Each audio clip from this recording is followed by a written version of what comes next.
And so then if I could do something along those lines, or just the sign language spelled word, if I can, spell it at a reasonable speed and it can pick that up, then I would just be able to think that through and it would do the same thing.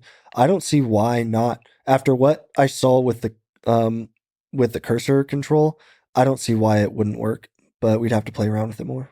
What was the process in terms of like training yourself to go from attempted movement to imagined movement? Yeah. How long did that take? So like how long would this kind of process take, you think? Well, it was a couple weeks before it just like happened upon me. But now that I know that that was possible, I think I could make it happen with other things. I think it would be much, much simpler. Would you get an upgraded implant device? Sure. Absolutely. Whenever they'll let me. So you don't have any concerns for you with the surgery experience. All of it was like no regrets. No, So not at everything's all. been good so far. Yep. You just keep getting upgrades. Yeah. I mean, why not? I've seen how much it's impacted my life already, Yeah. and I know that everything from here on out is just going to get better and better. So, I would love to. I would love to get the upgrade.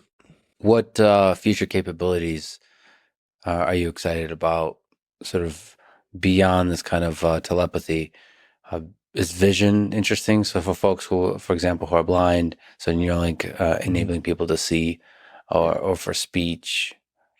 Yeah, there's a lot that's very, very cool about this. I mean, we're talking about the brain, so there's like this is just motor cortex stuff. There's so much more that can be done. The vision one is fascinating to me. I think that is going to be very, very cool. To give someone the ability to see for the first time in their life would just be, I mean, it might be more amazing than even helping someone like me. Like that just sounds incredible.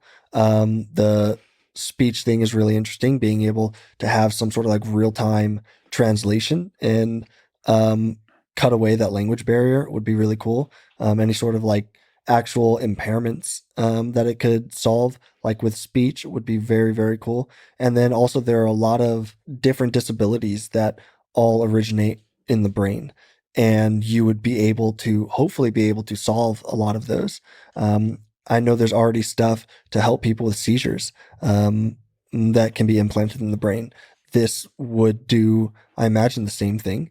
And so you could do something like that. I know that, even someone like Joe Rogan has talked about the possibilities with being able to stimulate the brain in different ways. Um, I'm not sure I'm not sure what, like how ethical a lot of that would be. That's beyond me, honestly. But I know that there is a lot that can be done when we're talking about the brain and being able to go in and physically make changes to help people or to improve their lives.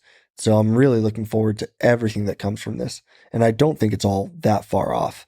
Um, I think a lot of this can be implemented within my lifetime, assuming that I live a long life. What you were referring to is things like people suffering from depression or things Yeah. of that nature potentially getting help. Yeah. Flip a switch like that, make someone happy. I think Joe has talked about it more in terms of like, you want to experience like what a drug trip feels like. Like you want to experience what it'd be like to Yeah, be of on, course. yeah, mushrooms or something like that, DMT. Like you can just flip that switch in the brain. Yeah.